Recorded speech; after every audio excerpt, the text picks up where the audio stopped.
Hello guys, good morning. എന്തൊക്കെയുണ്ട് വിശേഷം? എല്ലാവരും സുഖമായിട്ടിരിക്കുകയാണോ? ഞാനിവിടെ അടിപൊളിയായിട്ടിരിക്കുന്നു. ഇന്നലെ രാത്രി പാക്കിങ്ങും വെയിറ്റ് നോക്കലും പിന്നെ റീപാക്കിങ്ങും എല്ലാം കൂടെ ആയിട്ട് കിടക്കാനൊരു നേരമായിട്ടുണ്ടായിരുന്നു. പക്ഷെ നല്ല ടയർഡായതുകൊണ്ട് കിടന്നതേ എനിക്ക് ഓർമ്മയുള്ളൂ. പിന്നെ രാവിലെ എണീക്കുമ്പോഴാണ് ഉറങ്ങിയിരുന്നു എന്ന് പോലും ഞാൻ റിയലൈസ് ചെയ്തത്. ഇന്നലെ രാത്രി എവിടേക്കോ കുറച്ച് നേരം ഞാനൊന്ന് ബ്ലാങ്ക് ആയി പോയിട്ടുണ്ടായിരുന്നേ. നാളെ തിരിച്ചു പോവുകയാണ്, അങ്ങനത്തെ ചില കാര്യങ്ങളൊക്കെ ഒന്ന് റിയലൈസ് ചെയ്ത് തുടങ്ങി കഴിഞ്ഞപ്പോൾ ചെറുതായിട്ടൊരു വിഷമം തോന്നിയിട്ടുണ്ടായിരുന്നു. പക്ഷെ ഇപ്പോൾ കുറച്ച് തവണയല്ലേ നമ്മളിങ്ങനെ വരും പോവുകയൊക്കെ ചെയ്യുന്നു. കൂടുതൽ ഞാൻ ഇതിനെപ്പറ്റി ചിന്തിക്കുന്നതോറും എനിക്ക് കൂടുതൽ വിഷമമായി തുടങ്ങുകയാണ്. അതുകൊണ്ട് ചിന്ത തൽക്കാലം അവസാനിപ്പിച്ച് നല്ല ഹാപ്പി ആയിട്ട് നമുക്ക് ഇവിടെ നിന്ന് ഇറങ്ങാം. പിന്നെ ഞാൻ വിചാരിക്കും, യൂറോപ്പല്ലേ, നമുക്കൊരു ടിക്കറ്റ് എടുത്തു കഴിഞ്ഞാൽ കുറച്ച് മണിക്കൂറുകൾക്കുള്ളിൽ കൂടി പോയി കഴിഞ്ഞാൽ ഒരു ദിവസത്തിനുള്ളിൽ നമുക്കിവിടെ എത്താനായിട്ട് പറ്റും. അപ്പോൾ സന്തോഷമായിട്ട് എല്ലാവരോടും നല്ല ഹാപ്പിയായി ബൈ ബൈയും ടാറ്റയൊക്കെ പറഞ്ഞ് നമുക്ക് ഇവിടെ നിന്ന് ഇറങ്ങണം. ഇത്തവണ ബെയിലിയുടെ ബിഹേവിയറിൽ നല്ല വ്യത്യാസം തോന്നുന്നുണ്ടായിരുന്നു കേട്ടോ. കഴിഞ്ഞ തവണ ഞാൻ വന്നപ്പോൾ ബെയിലി ഒരു കുട്ടിയായിരുന്നു. ഇപ്പോൾ കുറച്ചൊക്കെ ഒന്ന് വളർന്ന് വലുതായിട്ടുണ്ട്. അതുകൊണ്ട് തന്നെ കുട്ടികളിയൊക്കെ കുറച്ച് കുറഞ്ഞിട്ടുണ്ടായിരുന്നു. അമ്മ രാവിലെ എണീറ്റ് കുക്കിംഗ് പരിപാടിയൊക്കെ തീർത്തുകൊണ്ടിരിക്കുകയാണ്. അച്ഛൻ പറയുന്നുണ്ടായി 10 മണിക്ക് നമ്മൾ ഇവിടെ നിന്ന് ഇറങ്ങണമെന്ന്. ഞാൻ എങ്ങാനും ഇനി ലേറ്റ് ആയാലോ എന്ന് വിചാരിച്ചിട്ടാണ് അച്ഛൻ ഒരു 2 മണിക്കൂർ നേരത്തെ പിടിച്ചത്. ചായ കുടിച്ചുകൊണ്ട് അമ്മേനോട് ഞാൻ എന്തൊക്കെയോ ഘോരം വർത്തമാനം പറഞ്ഞുകൊണ്ടിരിക്കുകയാണേ. അവനിരിക്കുന്ന സ്ഥലം കണ്ടോ നിങ്ങൾ? അതായിരുന്നു സ്ഥിരമായിട്ട് ഞാൻ സ്കൂളിൽ പഠിക്കുന്ന സമയത്ത് ഇരുന്ന് പഠിക്കുന്ന സ്ഥലം. അമ്മ ഇവിടെ ഇരുന്നിട്ട് കുക്കിങ്ങും കാര്യങ്ങളൊക്കെ ചെയ്യും. ഞാൻ അവിടെ ഇരുന്നിട്ട് എൻ്റെ മാത്സും സയൻസും എല്ലാം ഞാൻ അവിടെ ഇരുന്നിട്ടാണ് ഹോംവർക്ക് ചെയ്യും, പഠിക്കും, എല്ലാം ചെയ്യുക. തിരിച്ചു പോകാനുള്ള ദിവസമായി. എന്ത് പെട്ടെന്നല്ലേ, 5 ആഴ്ച ഇങ്ങനെ പോയത്. ഞാൻ ഇങ്ങോട്ട് വരാനുള്ള പാക്കിങ്ങും അതേപോലെ തരാനുള്ള ഗിഫ്റ്റ് വാങ്ങിയതൊക്കെ എനിക്ക് ഇന്നലെ നടന്നതുപോലെ തോന്നുന്നു. ഇന്ന് പോവുകയായി. ഇപ്പം സമയം 7:30, ഒരു 10:30-11 മണിയാകുമ്പോൾ ഇവിടെ നിന്ന് ഇറങ്ങണം എന്ന് അച്ഛൻ പറഞ്ഞത്. എനിക്ക് ഫ്ലൈറ്റ് ഈവനിങ് 8 മണിക്കാണ് കേട്ടോ. പക്ഷേ ഓൺലൈൻ ചെക്ക് ഇൻ ചെയ്യാനുള്ള ഓപ്ഷൻ ആ ഒരു ഫ്ലൈറ്റിൽ കാണുന്നില്ല. അപ്പോൾ വിഷ്ണു എന്നോട് കുറച്ച് നേരത്തെ എത്താൻ വേണ്ടി പറഞ്ഞിട്ടുണ്ടായിരുന്നു. കാരണം എപ്പോഴും ഞാൻ ട്രാവൽ ചെയ്യുമ്പോൾ എനിക്ക് എന്തെങ്കിലും ഒരു പ്രശ്നം ഉണ്ടായിരിക്കും. ഞാൻ ഒറ്റയ്ക്ക് ട്രാവൽ ചെയ്യുമ്പോൾ കേട്ടോ. ഫസ്റ്റ് ടൈം ട്രാവൽ ചെയ്തപ്പോൾ ഓവർ ബുക്കിംഗ് എന്ന് പറഞ്ഞിട്ട് വല്ലാത്തൊരു പണിയാണ് എനിക്ക് മറ്റേ മുംബൈ എയർപോർട്ടിൽ നിന്ന് കിട്ടിയത്. അത് ഞാൻ പറഞ്ഞിട്ടുണ്ടായിരുന്നു ഏതൊരു വ്ളോഗിൽ. അതൊരു വൻ സീനായിരുന്നു. ഇങ്ങോട്ട് വരുമ്പോഴും ലഗേജിൻ്റെ എന്തൊക്കെയോ പ്രശ്നം ഉണ്ടായിരുന്നു, ചെറുതായിട്ട്, കാര്യമായ പ്രശ്നമല്ല. അപ്പോൾ അതുകൊണ്ട് അങ്ങനത്തെ പ്രശ്നങ്ങളിലൊന്നും നിൽക്കണ്ട, നേരെ അങ്ങോട്ട് നേരത്തെ എയർപോർട്ടിലെത്താം. പിന്നെ എനിക്ക് ഇന്നലെ HDFC നമ്മുടെ ബാങ്കിൻ്റെ ATM കാർഡ് ആക്ടിവേറ്റ് ചെയ്യണമെന്ന് പറഞ്ഞല്ലേ, ആ പരിപാടിയൊക്കെ ബാക്കിയുണ്ട്. അപ്പോൾ ഇപ്പോൾ സമയം 7:30, ഒരു 10 മണിയോട് കൂടെ നമുക്ക് ഇവിടെ നിന്ന് ഇറങ്ങാം. ഇങ്ങോട്ട് വരാൻ വേണ്ടി വരുമ്പോൾ ചെയ്യേണ്ട കുറേ കാര്യങ്ങളൊക്കെ പ്ലാൻ ചെയ്തിട്ടുണ്ടായിരുന്നു കേട്ടോ. അതിൽ പകുതിയേ ചെയ്യാൻ പറ്റിയിട്ടുള്ളൂ. ബാക്കി ഇവിടെ വന്നിട്ടുള്ള കുറേ കാര്യങ്ങൾ ചെയ്യേണ്ടി വന്നു. പിന്നെ ഇങ്ങോട്ടൊക്കെ വരുന്ന സമയത്ത് ഞാൻ പറഞ്ഞ കാര്യങ്ങളൊക്കെ എൻ്റെ മനസ്സിലിങ്ങനെ നിൽക്കുക. അതായത് വിഷ്ണു ഇനി അവിടെ 5 വീക്സ് ഒറ്റയ്ക്കാണ് എന്നുള്ളതൊക്കെ. ഇവിടെ 5 വീക്സ് കഴിഞ്ഞു, ഇനിയിപ്പോൾ തിരിച്ചു പോയി. അപ്പോൾ സമയം കളയാതെ ഞാൻ പോയി കുളിച്ച് റെഡിയായിട്ട് നമുക്ക് മെല്ലെ ഇറങ്ങാൻ നോക്കാം. അപ്പോൾ ഇനി ഇന്നത്തെ വീഡിയോ നമുക്ക് സമയം കളയാതെ തുടങ്ങാം. Welcome to yet another episode of തനു മലയാളീസ് പ്രഹസനം. അച്ഛൻ്റെ ചെടിപ്പരിപാടികളിലാണ് കേട്ടോ. അധിക ദിവസം രാവിലെ ഏകദേശം ഒരു 3-4 മണിക്കൂർ എന്തായാലും അച്ഛൻ ഗാർഡനിൽ തന്നെയാണ്.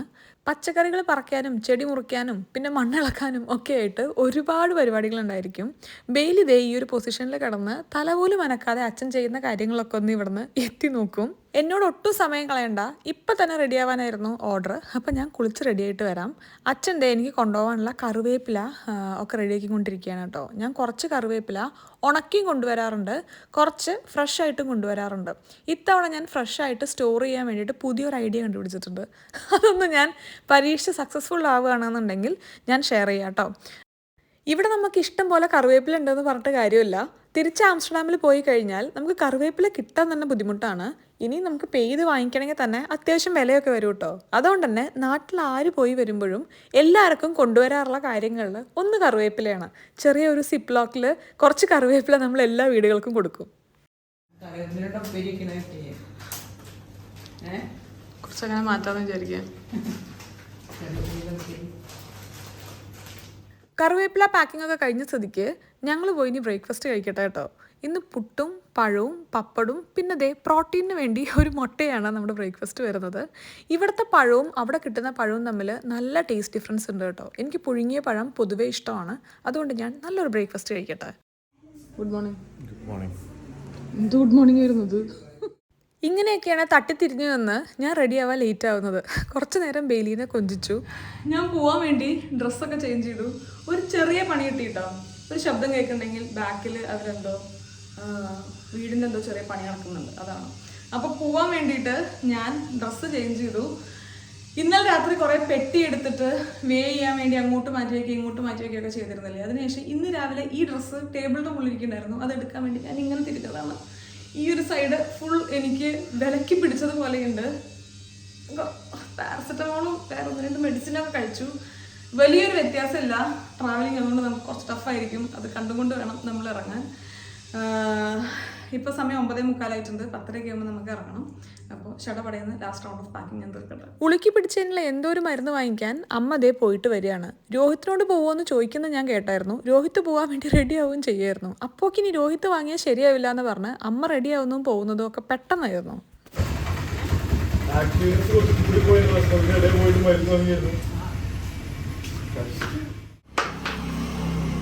സോറി, ബാക്ക് ചെറുതായിട്ടൊന്ന് കുളത്തി പിടിച്ചതുകൊണ്ട് ചെറിയ മൂവ്മെന്റ്സ് ഡിഫറൻസ് ഉണ്ടായിരിക്കും. ഈ ബാഗില് ഗുളിക കുറച്ചുണ്ട് മതി. രാവിലെ ഫുഡല്ലേ ഞാൻ കുത്തിക്കയറ്റിയത്. വെറുതെ ഞാൻ പറയാമെന്ന് വിചാരിച്ചിട്ടോ. കാരണം ഈ കയ്യിൽ വെക്കുന്ന ബാഗൊന്നും ഞാൻ എപ്പോഴും ക്യാരി ചെയ്യുന്ന ഒരു കാര്യമല്ല. അതിലങ്ങനെ കാര്യമായ സംഗതിയൊന്നുമില്ല. ഒന്ന് നമ്മുടെ പാസ്പോർട്ട് ഉണ്ട്, പിന്നെ എല്ലാ കാർഡുകളും വെച്ച ഒരു സംഗതി ഉണ്ട്, പിന്നെ പോണ വഴിക്ക് നമ്മുടെ HDFC കാർഡുകൾ ആക്ടിവേറ്റ് ചെയ്യാൻ വേണ്ടിട്ട് നമ്മുടെ ലെറ്ററിന്റെ റബ്ബർ ബാൻഡ് അമ്മ ഒന്ന് മിസ് ചെയ്ത് പോകാതിരിക്കാൻ. അപ്പോ അതുണ്ട്. പിന്നെ ഒരു വെറ്റ് ടിഷ്യൂ ഞാൻ വെച്ചിട്ടുണ്ട്, ഓർമ്മിച്ച് നന്നായി. ഞാൻ സ്വയം ഓർമ്മിച്ചൊരു ടിഷ്യൂവിന്റെ ചെറിയൊരു പാക്കും കൂടെ വെക്കാനുണ്ട്. പിന്നെ ഒരു ഹാൻഡ് ജെൽ ഉണ്ട്, പിന്നെ കുറച്ച് അല്ലറ ചില്ലറ ടാബ്ലറ്റ്സ്, എന്തെങ്കിലും അത്യാവശ്യം നമുക്ക് ഓൺ ദ വേ വന്നാലോ. പിന്നെ എന്താ നെയ്സൽ സ്പ്രേ ഉണ്ടായിരുന്നല്ലോ, കിട്ടി. ഒരു നെയ്സൽ സ്പ്രേ ഉണ്ട്. എനിക്ക് എപ്പോഴും സൈനസിന്റെ ഇഷ്യൂ വരുന്നതല്ല, അപ്പൊ അതുകൊണ്ട് ഇപ്പൊ ഞാൻ ഉപയോഗിക്കാറില്ല. നാട്ടിൽ വന്നതിന് ശേഷം ആവശ്യം വന്നിട്ടില്ല, പക്ഷെ എന്നാലും കയ്യിൽ വെക്കാം. പിന്നെ ഒരു ലിപ്സ്റ്റിക്കും ഒരു ലിപ് ബാമും. ഇതൊന്നും ആവശ്യം വരാത്ത സംഗതികളാണ്, എന്നാലും ലിപ് ബാം ആവശ്യം വരും കേട്ടോ. അപ്പോൾ ഇത്രയുമാണ് നമ്മൾ കയ്യിൽ വെച്ചിട്ടുള്ളത്. ഞാനിവിടെ പതിവിൽ വിപരീതമായി റെഡി ആയിരിക്കുകയാണ്. രോഹിത്ത് എയർപോർട്ടിലേക്ക് വരുന്നില്ല കേട്ടോ, ഞാൻ ഒഴിവാക്കിയതാണ്. കാരണം എനിക്കൊരു 4 പെട്ടിയുണ്ട്. ആ പെട്ടി വേണോ രോഹിത്ത് വേണോ എയർപോർട്ടിലേക്ക് എന്ന് വെച്ചാൽ ഇപ്പോൾ ഞാൻ പെട്ടി ചൂസ് ചെയ്തു. അതുകൊണ്ട് ഞാൻ ഓനെ തട്ടി തിരികെ ഒന്ന് തിരികെ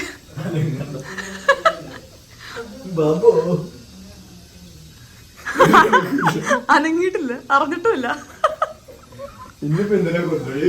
എങ്ങനെ നോക്കി കഴിഞ്ഞാലും എനിക്ക് 2 പെട്ടിയിൽ കാര്യങ്ങൾ കൊണ്ടുപോകാൻ പറ്റില്ല എന്ന് മനസ്സിലായതുകൊണ്ട് ഇന്നലെ നമ്മൾ എക്സ്ട്രാ ലഗേജ് എടുത്തിട്ടുണ്ടായിരുന്നല്ലോ, അപ്പൊ അതിലുള്ള കാര്യങ്ങളും കൂടെ പാക്ക് ചെയ്യാം.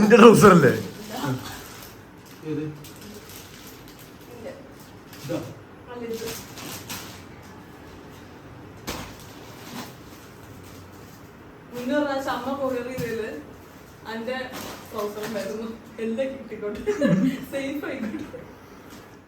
നമ്മൾ ഇന്നലെ ഫ്രോസൺ ആക്കി മാറ്റിയ നമ്മുടെ ബീഫും മട്ടണും പൊറോട്ടയും മീനും എല്ലാം നമ്മളിന്ന് ഫ്രോസൺ ബാഗിൽ കയറ്റാൻ വേണ്ടി പോവുകയാണ്. എങ്ങനെയാണ് ഞാൻ ഫിഷൊക്കെ കൊണ്ടുപോകുന്നതെന്നുള്ളത് കുറച്ച് പേര് കമൻറ്റിൽ ചോദിച്ചിട്ടുണ്ടായിരുന്നു കേട്ടോ. അപ്പോൾ നമ്മൾ ഇന്നലെ ഫിഷ് വാങ്ങി നമ്മൾ ഫ്രീസറിൽ വെച്ചിട്ട് ഏകദേശം ഒരു 24 മണിക്കൂർ നന്നായിട്ട് ഫ്രീസ് ചെയ്തു. അതിനുശേഷം എല്ലാം നമ്മളൊരു പ്ലാസ്റ്റിക് കവറിൽ റാപ്പ് ചെയ്യുകയാണ്. പിന്നെ നമ്മൾ ഈ വെള്ളം അബ്സോർബ് ചെയ്യുന്ന ഷീറ്റ്സ് ഇല്ലേ, അതാണ് അതിൻ്റെ ചുറ്റും നമ്മൾ ഒന്നും കൂടെ കവർ ചെയ്ത് കൊടുക്കുന്നത്. ഇൻ കേസ് നമ്മൾ ഒന്ന് മെൽറ്റ് ചെയ്ത് കഴിഞ്ഞാൽ ആ വെള്ളമൊക്കെ ഒന്ന് പ്രോപ്പർലി അബ്സോർബ് ചെയ്യാൻ. എന്നിട്ട് നമ്മളിതേ ഈ ഹോട്ട് ആൻഡ് കോൾഡ് ബാഗിൽ വെച്ചിട്ടാണ് നമ്മൾ ഇന്ന് നമ്മുടെ പെട്ടിയുടെ അകത്തോട്ട് വെക്കാൻ വേണ്ടി പോണത്. നെക്സ്റ്റ് ലെയർ ഓഫ് പ്രൊട്ടക്ഷന് വേണ്ടി നമ്മൾ ആദ്യം ഈ വെള്ളം അബ്സോർബ് ചെയ്യുന്ന ഷീറ്റ് ഒന്നും കൂടെ നമ്മൾ പെട്ടിയുടെ അടിയിൽ വെക്കുന്നുണ്ട് കേട്ടോ. ഈ ഒരു ഐഡിയ എനിക്ക് പറഞ്ഞത് വിസ്മയായിരുന്നു കേട്ടോ, എൻ്റെ ഫ്രണ്ട്. അപ്പോൾ അവൾ ഇങ്ങനെ ഫുഡൊക്കെ കൊണ്ടുവരാറുണ്ട്, ഇങ്ങനെ ട്രൈ ചെയ്ത് നോക്കൂ, നന്നായിട്ട് ഇവിടെ എത്തുമെന്നാണ് എന്നോട് പറഞ്ഞത്. അപ്പം ഞാൻ അതൊന്ന് ഇത്തവണ എക്സ്പെരിമെൻറ്റ് ചെയ്യാൻ വേണ്ടി പോവുകയാണ്. ഏകദേശം പാക്കിംഗ് ഒക്കെ തീരുമാനമായപ്പോൾക്ക് വെല്ലച്ചൻ വന്നിട്ടുണ്ട്. ഇനിയുള്ള കുറച്ച് മിനിറ്റുകളാണ് എനിക്ക് ഏറ്റവും ടഫായിട്ടുള്ള സമയം. ഈ യാത്ര പറയാമെന്ന് വെച്ച് കഴിഞ്ഞാണ്ടല്ലോ ഭയങ്കര ബുദ്ധിമുട്ടാണത്. അതുകൊണ്ട് എങ്ങനെ കുറച്ച് യാത്ര പറഞ്ഞ് നമുക്കിവിടെ നിന്ന് ഇറങ്ങാൻ പറ്റും നോക്കാം. പരിപാടിയൊക്കെ രോഹിത്തിൻ്റെ കയ്യിലാണ്, ക്യാമറയ്ക്ക് കൺട്രോളുള്ള കാര്യമല്ല. അപ്പോൾ പാക്കിംഗ് പരിപാടിയൊക്കെ കഴിഞ്ഞു. ഞാൻ അമ്മമ്മ അടുത്ത് പോയിട്ടൊന്ന് ബായ് പറഞ്ഞിട്ട് വരാം. ഇങ്ങോട്ടേക്ക് പോണത് ഇങ്ങോട്ട് തിരികെ ഞാൻ ഒരു കാര്യം പറഞ്ഞു തരുന്നില്ലേ, ആ പോകാണ്ട് പോയി. ഞാൻ അമ്മമ്മ അടുത്ത് പോവാണ്. ഇന്നല്ലൊരു സുഖമില്ല, പക്ഷേ അമ്മമ്മേനെ കാണാൻ ആഗ്രഹമുണ്ടെന്ന് കുറച്ച് പേരൊക്കെ കമൻസിൽ പറഞ്ഞായിരുന്നു. ഇതാണ് അമ്മമ്മ കേട്ടോ. അമ്മമ്മയ്ക്ക് ഇപ്പോൾ പ്രായമായിട്ട് കുറച്ച് ബുദ്ധിമുട്ടുണ്ട്. അപ്പോൾ അങ്ങനെ വയ്യാതെ എനിക്ക് അമ്മമ്മേനെ സ്ക്രീനിൽ കൊണ്ടുവരാൻ അത്ര ഒരു ഇഷ്ടം തോന്നുന്നില്ല. അതുകൊണ്ടാണ് ഞാൻ അമ്മമ്മേനെ ഇപ്പോൾ വീഡിയോസിലൊന്നും കൊണ്ടുവരാത്തത്. അങ്ങനെ നമ്മൾ പോവുകയാണ്. ഇവൻ എന്തൊക്കെ ആംഗിളാണ് എടുക്കുന്നത്? ഒരു സാധനം മര്യാദയ്ക്ക് ചെയ്യാൻ സമ്മതിക്കില്ല. എനിക്ക് തരുമെന്നാ ഫോൺ തരൂല്ല. ഓന് വേണ്ടതൊക്കെ ചെയ്യും.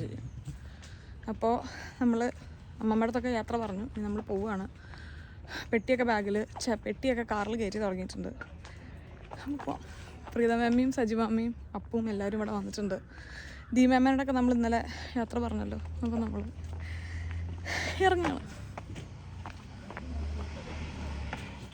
ഞാൻ രോഹിത്തിനോട് കലിപ്പിട്ട് സംസാരിച്ചതൊന്നുമല്ലേ.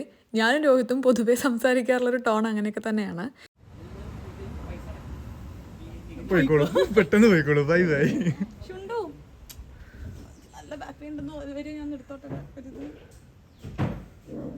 ഡിസ്റ്റർബ് ചെയ്യല്ലേ, ഈ സമയം റെസ്റ്റ് ടൈമാണ്. പോവേ വരെ എന്തെങ്കിലും ചെയ്യും.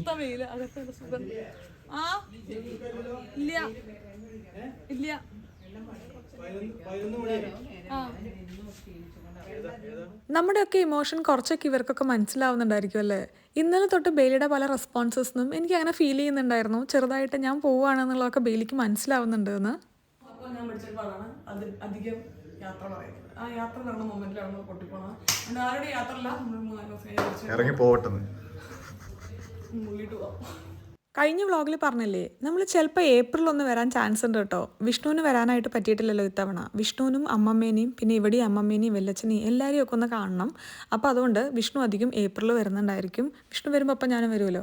അപ്പോൾ നമ്മൾ രണ്ടുപേരും ഏപ്രിൽ വരുന്നുള്ളതുകൊണ്ട് ഞാൻ അധികം സ്ട്രോങ് ആയിട്ടുള്ള യാത്രകൾ പറയുന്നില്ല. എൻ്റെ ഡ്രസ്സ് കാണാൻ വേണ്ടിയിട്ട് ഷിപ്പിൽ വർക്ക് ചെയ്യുന്ന ആൾക്കാരുടെ ഡ്രസ്സ് പോലെ ഉണ്ടോ? എനിക്ക് എഡിറ്റ് ചെയ്യുമ്പോൾ അങ്ങനെ ഫീൽ ചെയ്തുകൊണ്ടിരിക്കുകയായിരുന്നു. എന്തൊരു ടഫാണിത്. യാത്ര പറഞ്ഞ് അങ്ങോട്ട് തീരുന്നില്ലല്ലോ. ഈ നിമിഷത്തിൽ ഞാൻ പൊട്ടിപ്പോയിട്ടുണ്ടായിരുന്നു. യാത്രയൊക്കെ പറഞ്ഞ് കാറിൽ കയറി ഒപ്പം ഞാനിങ്ങനെ തിരിഞ്ഞു നോക്കി എല്ലാവരോടും യാത്ര പറയില്ലേ. ഇത് ഭയങ്കര ടഫായിട്ടുള്ള ഒരു സീനായിരുന്നു. എനിക്ക് എന്താ തോന്നുന്നതെന്നുള്ളത് എനിക്ക് ഒരിക്കലും കറക്റ്റായിട്ട് പറഞ്ഞു തരാനായിട്ട് പറ്റില്ല. പക്ഷേ ഞാൻ പൊട്ടിപ്പോയിട്ടുണ്ടായിരുന്നു. അങ്ങനെ നമ്മൾ വളാഞ്ചേരിനോട് തൽക്കാലത്തേക്ക് ഒരു ചെറിയ യാത്ര പറഞ്ഞ് നമ്മൾ ഇവിടുന്ന് നേരെ തൃശ്ശൂർ നെടുമ്പാശ്ശേരി, അതാണ് നമ്മൾ ചെയ്യുന്നത്. ഇത്തവണ വന്നിട്ട് വേണ്ടത്ര അങ്ങോട്ട് വളാഞ്ചേരി എക്സ്പ്ലോർ ചെയ്യാനൊരു സമയം അധികം കിട്ടാത്ത പോലെ എനിക്കൊരു തോന്നില്ല. അമ്മയ്ക്ക് തോന്നുന്നുണ്ടോ? ആകെ തിരക്കായി പോയി. വന്നതിനേക്കാളും ഭയങ്കര തിരക്കായി പോയി പോകാനായിപ്പോക്കി. അങ്ങനെ അടുത്ത പ്രാവശ്യം കുറച്ചും കൂടെ ഒന്ന് പ്ലാൻഡ് ആയിട്ട് കാര്യങ്ങൾ ചെയ്യണം. ഇവിടുന്ന് നേരെ തൃശ്ശൂർന്ന് ലഞ്ച് കഴിച്ച് പിന്നെ നേരെ നെടുമ്പാശ്ശേരി, പിന്നെ അവിടുന്ന് നേരെ ഡൽഹി ടു ആംസ്റ്റർഡാം. അതാണ് നമ്മുടെ യാത്രയുടെ പ്ലാൻ. പോകുന്ന വഴിക്ക് നമുക്ക് നമ്മുടെ ATM കാർഡ് ഒന്ന് ആക്ടിവേറ്റ് ചെയ്യണമെന്ന് പറഞ്ഞില്ലേ, അതിന് വേണ്ടിയിട്ട് ഇറങ്ങിയിരിക്കുകയാണ്. ഞാൻ ഇടയിൽ കുറച്ച് സമയം കിട്ടിയപ്പോൾ ഒരു കാര്യം പറഞ്ഞോട്ടെ. കഴിഞ്ഞ വ്ളോഗിൽ കുറച്ച് കോമൻറ്റ്സ് ഞാൻ ശ്രദ്ധിച്ചിട്ടുണ്ടായിരുന്നു. എൻ്റെ അമ്മ ഭയങ്കര റൂഡാണ്, അതേപോലെ അമ്മ ഭയങ്കര ജാടയായിട്ടാണ് ബിഹേവ് ചെയ്യുന്നതെന്നൊക്കെ പറഞ്ഞിട്ട്. അമ്മ പൊതുവേ ഇൻട്രോവേർട്ടായിട്ടുള്ള ഒരാളാണ്. അത്ര പെട്ടെന്ന് എല്ലാ ആൾക്കാരോടും അങ്ങോട്ട് ഇടിച്ചു കയറി സംസാരിക്കാൻ അത്ര പറ്റാത്ത ഒരാളാണ്.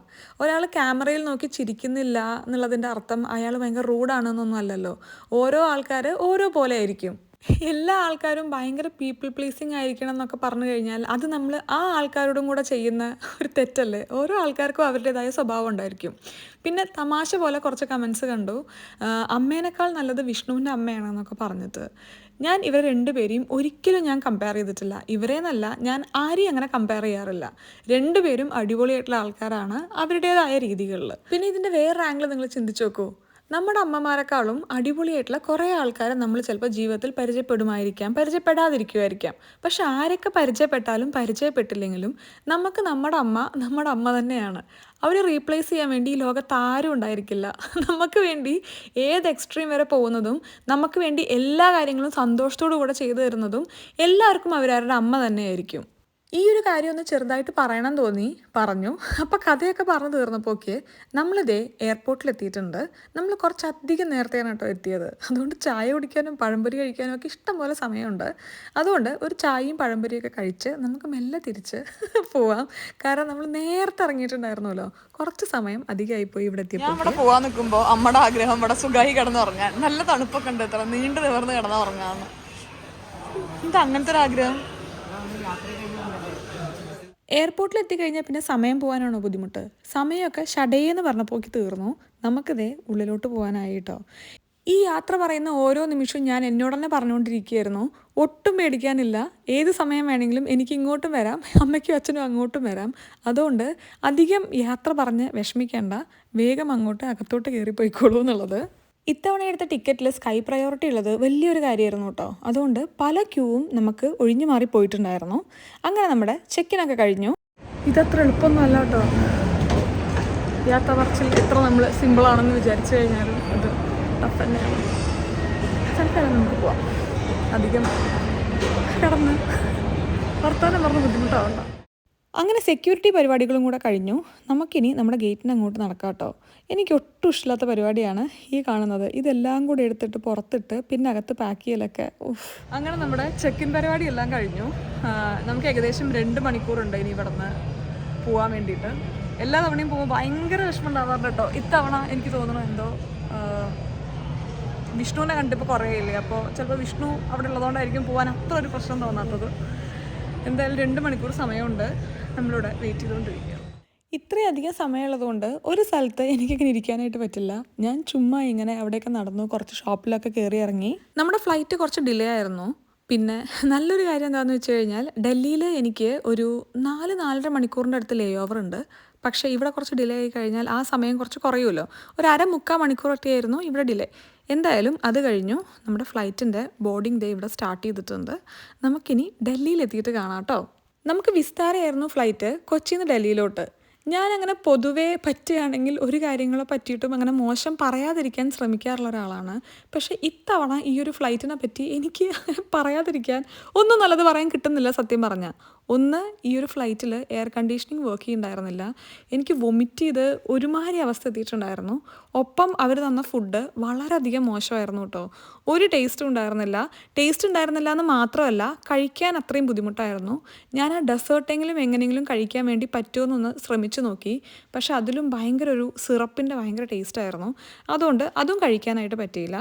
അതേപോലെ എല്ലാം അടച്ചു വെച്ച് ഞാൻ അവിടെയുള്ള എയർ ഹോസ്റ്റസിൻ്റെ അടുത്ത് തന്നെ പറഞ്ഞു, എങ്ങനെയാണ് നമുക്കിതിനെ പറ്റി ഒരു ഫീഡ്ബാക്ക് തരാൻ പറ്റുക എന്നുള്ളത്. അപ്പോൾ അവരെനിക്ക് വെബ്സൈറ്റും കാര്യങ്ങളൊക്കെ തന്നിട്ടുണ്ട്. പക്ഷെ അതിലൊന്നും വലിയ കാര്യം ഉണ്ടായിരിക്കും തോന്നുന്നില്ല. എന്തായാലും കുറച്ച് നേരം കൂടി ഈ ഒരു ഫ്ലൈറ്റിൽ ഇങ്ങനെ ഇരുന്നപ്പോൾ എനിക്ക് നല്ല തലവേദന എടുക്കാൻ വേണ്ടി തുടങ്ങിയിട്ടുണ്ടായിരുന്നു. കാരണം എയർ കണ്ടീഷനിങ് ഓൺ അല്ലെങ്കിൽ നമുക്ക് നല്ല ബുദ്ധിമുട്ട് വരുമല്ലോ.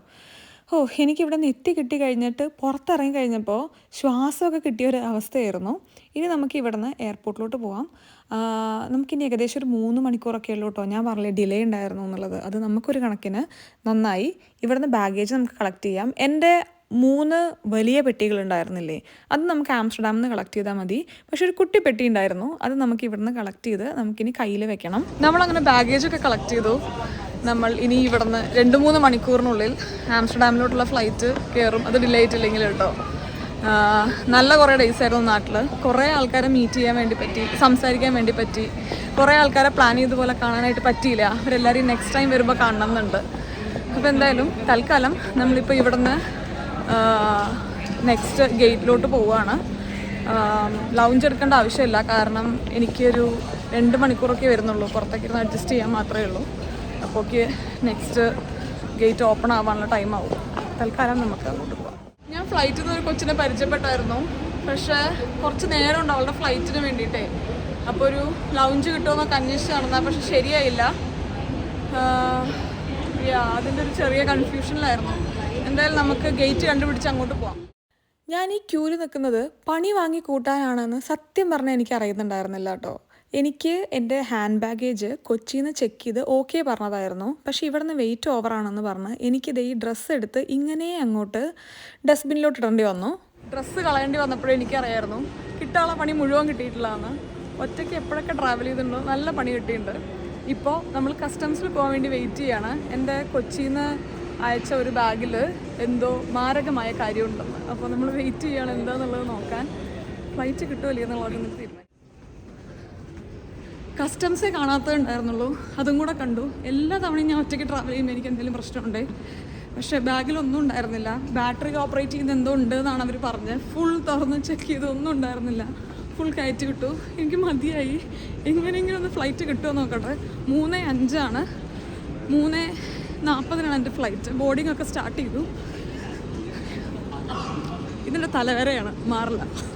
ചിരിച്ചുകൊണ്ട് നേരിടാനേ പറ്റുള്ളൂ. എപ്പോഴൊക്കെ ഞാൻ ട്രാവൽ ചെയ്തിട്ടുണ്ടോ അപ്പോഴൊക്കെ എനിക്ക് എന്തെങ്കിലും പ്രശ്നം വന്നിട്ടുണ്ടേ. ഇത്തവണ ഇതായിരുന്നു എനിക്ക് കിട്ടിയ ഒരു ചെറിയ പ്രശ്നം.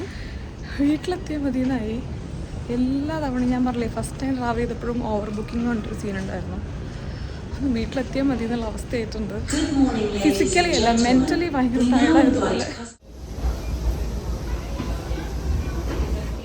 നമുക്കിതേ ബ്ലാങ്കറ്റും ഒരു കിറ്റും ആവശ്യമുള്ള കാര്യങ്ങളും എല്ലാം തന്നിട്ടുണ്ട്.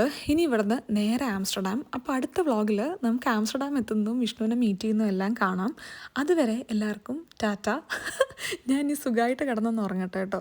അപ്പോൾ നാളെ അടുത്തൊരു വീഡിയോ ആയിട്ട് കാണുന്നവരെ എല്ലാവർക്കും നന്ദി, നമസ്കാരം, സസ്നേഹം, തനി മലയാളി, ടാറ്റ. അപ്പോൾ നാളെ കാണാം കേട്ടോ. ബൈ.